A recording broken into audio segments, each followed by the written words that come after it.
this Matthew Stafford situation, and now we pivot to the news of the day, week to week had that ominous feel to it. And that's what Sean McVay was saying at the start of training camp. He's week to week. Well, the week to week period was supposed to end this past weekend. Saturday, he threw 60-plus passes. Right. And they asked McVay on the day that Stafford threw 60-plus passes, how's he feeling? And in hindsight, maybe that was the tell, because McVay was like, you should probably ask him. So, but the plan was still the same, for him to practice or at least do more on Monday before he joins team drills. Yeah. That was the plan. Right. Then Monday comes, Chris, 2 days after he threw 60-plus passes with no limitations, all types of throws. He's in street clothes. Didn't practice. I'm surprised. And I was surprised. Uh-oh. Yeah. And this is the toughest guy. I don't want to say the toughest. Let's say he's as tough as any guy that's ever played quarterback in the NFL. I don't want to say he's the toughest because then I'll miss someone. Or there's someone else who's as tough as him. I don't want to get into grading toughness. You can't say there's anyone tougher than Matthew Stafford. He fights through things. He has injuries that no one knows about. He doesn't tell anyone. He just goes about his business. He doesn't complain. He just goes out and fires lasers and wins football games, and that's that. So for him to not be at practice when that's been the plan for a while now, and it's been the plan for a couple of weeks that he was going to be back. For him to not be back, that tells you that this thing either had a setback or a problem or a tweak or something. And 37-year-old Matthew Stafford, Chris, he's not ready to go, and the clock is ticking on week one. No, something there, right? I was led to believe. I was texting with some people out there, and this is where I was surprised because I got the impression that everything was good from the Saturday workout, right? Hey, threw the ball great, threw all types of throws, all types of arm angles, blah, blah, blah. So I was like, okay, status quo, here we go. Monday, I thought, yes, we'd hear something about him going out, practicing, doing something.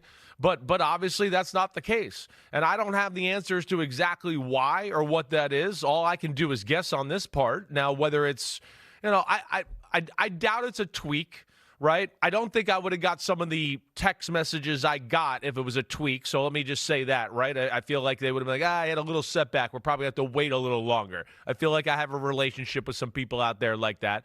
So I don't think it's there. Now, what I will say is maybe it was, hey, I woke up and I'm a little sore, right? I haven't thrown that many footballs in a while. And maybe my shoulder is sore. I'm not used to letting the ball go the way I did. Maybe the back just felt a little something to where they went, okay, it's better, you're on the right track, but it's not totally gone. And like we talked about last week a few times, when you hurt that lower back, it's not one where you just go, well, we'll let it linger. You want it to be gone. Like you can't do that, or you'll always be playing at 90, 85%. So, connecting dots there, that's what, my brain wants to tell me there. But if this continues to today and tomorrow, then I'll start to go, oh, wait, hold on, guy that I was texting. What the hell happened here? What's wrong with them? And I will be a little concerned that we're not on schedule, at least for what they said. Well, the plan changed dramatically. It did. He went from practice to not practice. Here's head coach Sean McVay talking to reporters on Monday on the important question of why Matthew Stafford was not at practice. Ultimately, what ended up happening, had a great workout, felt good, but then, come in today and it doesn't feel great. And so didn't think that was the right decision to be able to push him. We've kind of always talked about flexibility, being fluid with some of the plans. And I think more than anything, I feel for a guy that, I really care about, that wants to be out there more than anything else. We're going to be smart, but he didn't feel good enough, and we didn't think it was the right thing to do based on, how he woke up feeling today. And see, I swear I didn't see that clip before I was talking. I did not see that clip because he echoed some of the things I said already there. Doesn't feel great. Right. Is different for different people. Yeah. And for Matthew Stafford, doesn't feel great means possibly it feels like there's a javelin that's jammed into his back. I mean, that's the thing. With him, you never know, because he was going to grit his teeth and say, I'm fine, and go out there and go about business and fight through it. That's just his reputation. That's the way he's always been. So who knows? McVay also said that surgery has not been discussed. I assume that was a direct question and not something that he just blurted out, because at some point it becomes a tell if you just say, oh, by the way, we're not talking about surgery, which means maybe you are talking about surgery. But I don't know that that's – look, I think that it's still early in the process, and the idea has always been, let's get this thing completely resolved. Let's have no issue, and then we go full speed ahead, because we don't want it to be an issue once the season starts. So if there's any doubt, and maybe now that he's 37, maybe now that he realizes that he may have some physical limitations that he didn't have when he was 27, maybe they've managed to talk him into being more direct and express in how he feels. Sure. And it's like, hey, Matthew, do you feel fine? And I mean fine. I don't mean fine your standard. I mean fine, normal human being. Is there any discomfort? Is there anything that feels off? Is there anything at all that would potentially cause this thing to become aggravated and keep you from playing week one? Okay, yeah, a little. Okay, fine, we're not going to do it today. So we'll see. But the plan was for him to be out there on Monday, and he wasn't. So that in and of itself is another red flag. And now we see how long that flag flies. Yeah, we're going to see the progress. At least there is progress. At least he did get to throw the football on Saturday. And like I said, from all due accounts, everything went smoothly there, to where it wasn't at least say we got to throw 20 and we went, uh-oh, something's wrong. We got to cut the workout out. At least he got to do that. So there is something there, right? But it's a big deal nonetheless. Like, it's starting to get to the time where you go, hey, we're talking about Rams. We're talking about Super Bowl contender. I know Matthew Stafford doesn't need a full training camp, but he's got some new moving parts and Devontae Adams, and you want to get him used to Matthew Stafford and get that going, the camaraderie, the timing, all that. They play the Houston Texans. They play the Eagles week 3, right? So there's not an easy schedule to start. It's one where you go, hey, that Texans D is as good as there is in football. It's the best it might be the best secondary in football. We know what the Eagles are. The Titans were a top 3 defense in football last year.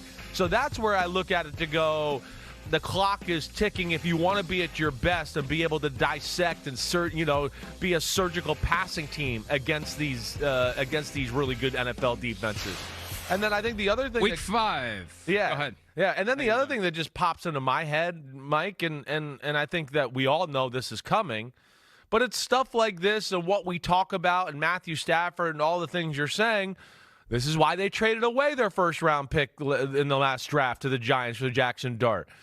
Just all signs point towards, hey, they're going to make a move at quarterback. And I expect that in the next draft, because they know Matthew Stafford is on the downslope of his career, tough as hell, been beat up, all the things you're talking about. And they got to start looking to the future because of that. Week 5, Thursday Night Football, they have the 49ers. Yeah. And Jimmy Garoppolo would be the quarterback of the Rams, which would just be a great storyline. Obviously, the Rams are far better off if Stafford's playing, and here's my question. Yeah. If Stafford is 10, if we put him at 10, where's Garoppolo? If Stafford's the 10. Yeah, right. Where's Garoppolo? 6.5? Right? Somewhere in there. That sounds right. Yeah, I mean, Garoppolo is going to be able to run the offense. He's going to be able to take advantage of some of the things McVay sets up. There's no question about that. But what separates so many of the great quarterbacks in football right now, and especially the top ones, and I don't know if always, the everyday fan can always see it, is guys like Stafford, Burrow, Mahomes, Lamar, right, Josh Allen. They can make 5 to 6 throws a game that the rest of football can't make, where you go, we look at it and go, oh, well, that was a good throw to Puka Nacua. But me as a quarterback goes, holy crap, you hear me in the room every now and then. Holy crap, I can't believe he got the ball in that hole, in that window, right? And that's where guys like Matthew Stafford are really special as compared to a backup, a high-end backup, or whatever else there. It's the ability to make those wow or 5 or 6 throws that a lot of people can't make, that, flip the field position or change the dynamics of the football game in their favor. And that's where he's special, and that's where Jimmy Garoppolo, as we know, he lacks in that department. He's not the kind of guy that's going to make a big throw in a big moment or a wow throw in a wow moment. That's not who he is.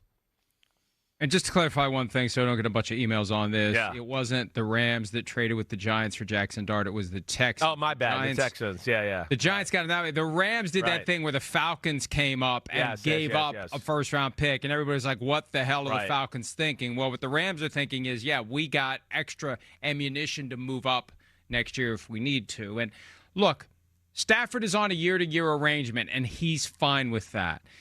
This experience is going to make the Rams, when you're listing the pros and cons for another year with Matthew Stafford, this is going to be in the cons.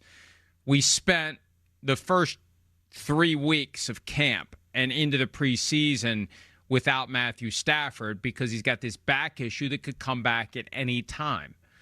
And so they've got the extra ability and resources to make that move and get a quarterback, and they're clearly going to evaluate, and they're going to be looking for someone. How could you not? Yeah, how could you not? No. Now, maybe they win the Super Bowl this year. Maybe Stafford comes back and he's fine, but again, pros and cons when the season's over. This is a con. Not having the guy because of this back issue is a major con. Yeah, it is. And even if they do go to the Super Bowl, they win it. They still might be a team that drafts a quarterback. Okay, Matthew Stafford, you play one more year. We got a quarterback that sits behind you and go from there. I feel like they'll play the long play when it comes to this. But, as we sit here right now, it's hitting a little bit of the, all right. I'm starting to get a little antsy, a little concerned. They got a left tackle problem in Alaric Jackson, right, that they're not sure about where he's going to be to start the regular season. Not the kind of problem you want to deal with when the quarterback might be getting in the first game of the regular season, dealing with the back problem. And we also got a left tackle problem. So they got a few concerning issues right there right now that they got to battle through. And McVay knows that. And that's why McVay and them are not going to rush this to the point of what we just talked about between Stafford and Garoppolo. They know there's a difference on the field with their team and what Matthew Stafford, the throws he can make compared to Jimmy Garoppolo, and they're not going to risk it. Just like we talked about with Belichick and Gronkowski and the Rashawn Slater stuff yesterday a little bit. They are ones that kind of seem to play it smart. Let's not rush him back. Let's get him in practice, get him in the flow again, and so he can hit the ground running when it is time to play for real. Hi, it's Mike Florio. Thanks for watching PFT on YouTube. Hit subscribe for the latest news and analysis from Pro Football Talk.